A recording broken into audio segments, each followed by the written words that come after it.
Hello students, today we are discussing about the development of endosperm.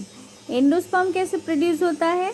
जब double fertilisation होता है उसके बाद 2n फॉर्मेशन। जब हमने देखा है कि डबल फर्टिलाइजेशन में जो सेल प्रोड्यूस होगा, इसमें जो पोलन ट्यूब है, पोलन ट्यूब जाकर जब जाते हैं उसमें 2 न्यूक्लियस होता है।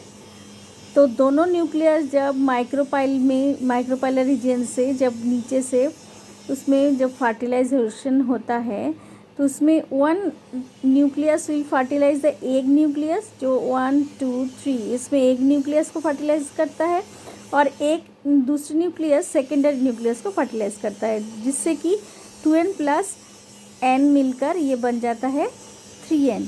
तो this 3n is the endosperm. Gradually it will produce the endosperm. तो इसमें एंडोस्पर्म का जो फॉर्मेशन होता है उसका कुछ अलग प्रोसीजर से वो फॉर्मेशन होता है। वो कैसे होता है? The triploid primary endosperm nucleus repeatedly divides, बार बार उसका डिवीजन होता है और माइटोटिकली, मतलब उसका जो क्रोमोसोम नंबर और चेंजेस नहीं होगा। अगर 3n है तो 3n ही रहेगा। न्यूट्रिटिव टिश्यू बन जाता है, एक के चारों तरफ एक कवरिंग बना देता है और फिर उसका नाम हो जाता है एंडोस्पर्म। तो इन पोस्ट फर्टिलाइजेशन चेंजेस, मतलब फर्टिलाइजेशन हो जाने के बाद जब जाइगोट फॉर्मेशन हो चुका है, ओव्यूल जो रहता है, एम्ब्रायो और endosperm are seen to develop simultaneously. जैसे कि डिप्लॉइड सेल जो है, एक जो सेल है वो बनेगा एम्ब्रायो, ठीक है, और उसके चारों तरफ एक कवरिंग बन जाता है जिस कवरिंग को हम बोलते हैं एंडोस्पर्म। This is endosperm. तो उसके बाद फिर क्या होगा? The other cells of embryo cell deorganize sooner और लेटर। एम्ब्रायो सेल के बाकी जो सेल है उसको डीऑर्गेनाइज इसलिए होना पड़ेगा क्योंकि उसके दूसरे अभी फॉर्मेशन होगा, सेल होगा। सीड में अगर जर्मिनेट करना है तो लीफ बनाने होंगे, उसमें से रूट फॉर्मेशन होगा। सो दे विल डीऑर्गेनाइज, अलग अलग जगह पे वो ट्रांसफॉर्म हो जाता है। लेकिन जो ट्रिप्लॉइड फॉर्मेशन हुआ, the formation of triploid endosperm nucleus triggered cell division, उसका सेल डिवीजन शुरू होता है और जाते जाते वो एंडोस्पर्म में फॉर्मेशन चेंज आएगा।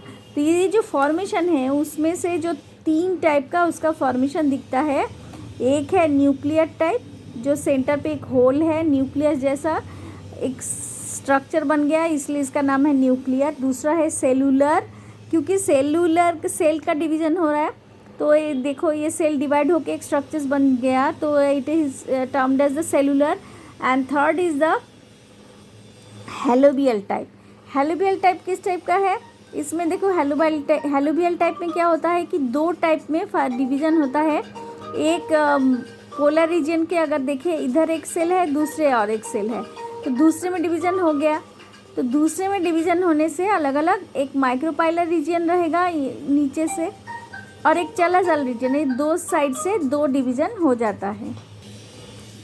Next is the types. There are 3 types of endosperm on the basis of mode of formation development. So these are nuclear type, cellular type and helobial type. 3 type का cell division होता है। तो first is the nuclear type. It is the most common type found in 161 angiospermic families.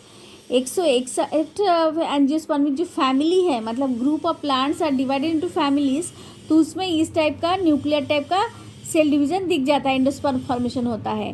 तो the primary endosperm nucleus repeatedly divides, बार बार division होगा mitotically, mitosis होगा, इसलिए division को माइटोटिकली कहा जा रहा है। विदाउट वॉल फॉर्मेशन, चारों तरफ वॉल फॉर्मेशन नहीं होता, जिससे क्या होता है, बहुत सारे सेल प्रोडक्शन होता है। ये डायग्राम में आप देखो कि इसमें जो जाइगोट है ये उस्पोर है, तो उसमें ये बार बार सेल डिवाइड होने के बाद न्यूक्लियस फॉर्मेशन हो रहा है and this nucleus are not covering any protoplasm. तो जिसकी वजह से वो कि अगर एक सिंपल न्यूक्लियस है, उसके चारों तरफ कोई साइटोप्लाज्म नहीं है, तो अलग से सेल नहीं बन पाएगा। तो चारों तरफ न्यूक्लियस पूरा ये चारों तरफ फैल चुका है और बीच में एक कैविटी बन जाता है, बीच में कुछ सेल नहीं आता, जिसके अंदर सारे कैविटीज़ एक साथ मिलकर एक बड़ा गड्ढा बना लेता है। जैसे हम नारियल देखते हैं, नारियल के जो पानी है इस अंदर पे ही पीता है। नारियल का जो सेल डिवीज़न है वो न्यूक्लियर टाइप का रहता है, तो उसके जो कवरिंग है नारियल का बाहर वो सेल न्यूक्लियस मिलकर वो फॉर्मेशन होता है, अंदर के जो गड्ढा है उसमें सिर्फ हमको नारियल पानी मिलता है। So that is the nuclear type of endosperm formation. उसमें क्या होता है, primary endosperm nucleus repeatedly divides mitotically without wall formation to produce large number of free nucleus. से बहुत सारा लार्ज नंबर फ्री न्यूक्लियर दिख रहा है। अगर ऊपर से देखें, अगर अंदर का नहीं देखें, ये जो एक स्ट्रक्चर बने हैं इसमें देखो सेल्स ऊपर से दिख रहा है और अंदर जो है उसका कैविटी है, और एक एम्ब्रायो जो बाद में जाके स्प्राउट होता है, ये एम्ब्रायो फॉर्मेशन एक पॉइंट से यही से प्रोडक्शन हो रहा है। एम्ब्रायो सेल से प्रोडक्शन हो रहा है, जो फर्टिलाइज होकर डिप्लॉयड सेल बना था एग सेल से, it will produce the embryo. और चारों तरफ इसके जो है 3n cell, it is producing the endospermic nucleus and which will cover the egg embryo. Next is a vacuoles appears in the centre of cell pushing the nuclear towards the periphery. Corner पे उसको क्या धकेल के क्या करता है, periphery में side में लेकर आता है, इस साइड में आ गया और बीच में कैविटी क्रिएट हुआ। Later walls develop between the nuclei, धीरे धीरे न्यूक्लियस के चारों तरफ एक वॉल बन जाता है। Hence multicellular endosperm is form. इससे जो एंडोस्पर्म सिंगल सेल था उसमें बहुत सारे सेल उसमें आ जाता है। But in several cases cell wall formation remains incomplete. लेकिन बहुत बार ऐसा होता है कि सेल वॉल फॉर्मेशन नहीं हो पाता, तो सिर्फ न्यूक्लियस रह जाता है। ऐसा एग्जाम्पल है जैसे वीट है, सनफ्लावर है, कोकोनट है, उसमें इस टाइप का cell division, incomplete cell wall formation, cell wall formation. तो उसमें क्या होगा, सिर्फ nucleus will be present around the embryo. So coconut has multicellular endosperm in the outer part of free nuclear as well as vacuolated endosperm in the centre.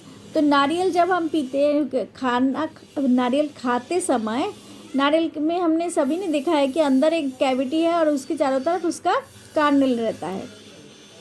तो इसमें जो Cornell है, इसमें सारे जो एंडोस्पर्मिक न्यूक्लियस वो इसके अंदर है, और बाकी जो कैविटी फॉर्मेशन हुआ था और जब उसका एम्ब्रायो फॉर्मेशन होगा समझो इस एरिया से होगा, और बाकी जो कैविटी है it will become clean and पूरा गड्ढा जैसा होल जैसा रह जाता है जिसमें कि नारियल का पानी होता है। Next, cellular type. In some plants, division of triploid primary endospermic nucleus is immediately followed by wall formation. So that the endosperm is cellular right from the beginning, and it is mostly observed in 72 families of dicots. जो dicotyledonous plants है उसमें दिख जाता है। Example जैसे balsam, petunia, एडोक्सा, इसमें दिख जाता है। सेलुलर टाइप में क्या हो रहा है कि इसमें ये जो दो डिवीज़न हो रहा है, और दो डिवीज़न होने के बाद एक बताया है ऊपर का चैलाज़ाल टाइप और दूसरा है प्लांट्स डिप्लॉयड में, इसमें कि इमीडिएटली वॉल फॉर्मेशन हो जाता है सेलुलर, और जिससे कि एक पूरे जो सेल वॉल फॉर्मेशन इसमें नहीं हुआ था तब ये कैविटी बन गया था। इसमें कि जैसे डिवाइड होता है सेल वॉल बन चुका है तो ऐसे एक पूरा क्लियर एक कवरिंग बन जाते हैं। तो सेल फॉर्मेशन हो चुका है अलग अलग बहुत सारे, यानी इट हैज़ फॉर्म्स कवरिंग, इसलिए this type is called as the cellular type. Last part is the helobial type. Helobial में क्या होता है, it occurs in the order Helobiales में होता है और मोनोकोटिलिडोनस में। ध्यान दो, ये जो पहला वाला है इसमें हमने दोनों एग्जांपल मिला। कोकोनट जैसे डाइकोटिलिडोनस है, लेकिन बाकी जो वीट बताया है दिस इज़ मोनोकोटिलिडोनस। सनफ्लावर फिर से डाइकोटिलिडोनस, तो दोनों में ही दिख जाता है। लेकिन और फिर सेलुलर टाइप में हमने देखा है कि it mainly occurs into the mostly of 72 फिर डाइकॉट्स में दिख रहा है, ठीक है। और लेकिन हेलोबियल टाइप में हो रहा है ये मोनोकॉट्स में, हेलोबियल और मोनोकोटिलिडोनस में। तो इन फर्स्ट दिस केस क्या होता है, first division primary endosperm nucleus is followed by A transverse wall. पहले ये जो वॉल है सबसे पहले एक डिवीज़न हो गया, ट्रांसवर्सली डिवीज़न हो गया है, दो डिवाइड होके दो सेल बने हैं, and the smaller cell is called as the chalazal cell and the larger cell is called as the micropylar. तो छोटा जो है उसको हम बोलेंगे चलाज़ाल सेल और जो बड़ा है उसको हम बोलेंगे micropylar cell. And then the nuclear in this cell divide by free nuclear division फिर उसके अंदर के जो सेल्स है उसमें न्यूक्लियस का डिवीज़न शुरू हो जाएगा and then walls develop between nuclear and micropylar. Chamber में दोनों देखो अलग से चेम्बर हो चुका और 2 वॉल इन्होंने बना दी है, ठीक है। And it is intermediate between cellular nuclear type endosperm और सेलुलर एंड न्यूक्लियर टाइप, क्योंकि इसमें जो है, जो सबसे पहले हमने देखा था कि न्यूक्लियर टाइप में कैसा था, एक कैविटी बन चुका था लेकिन ये सिंगल बना था, लेकिन इसमें पहले 2 डिस्ट्रीब्यूशन कर लिया, एक बनाया माइक्रोपाइलर, दूसरा बनाया चलाजा। फिर उसके बाद जो न्यूक्लियर टाइप है उसके हिसाब से 2 कैविटी बन चुका है और इनकम्प्लीट डिस्ट्रीब्यूशन हुआ है न्यूक्लियस को।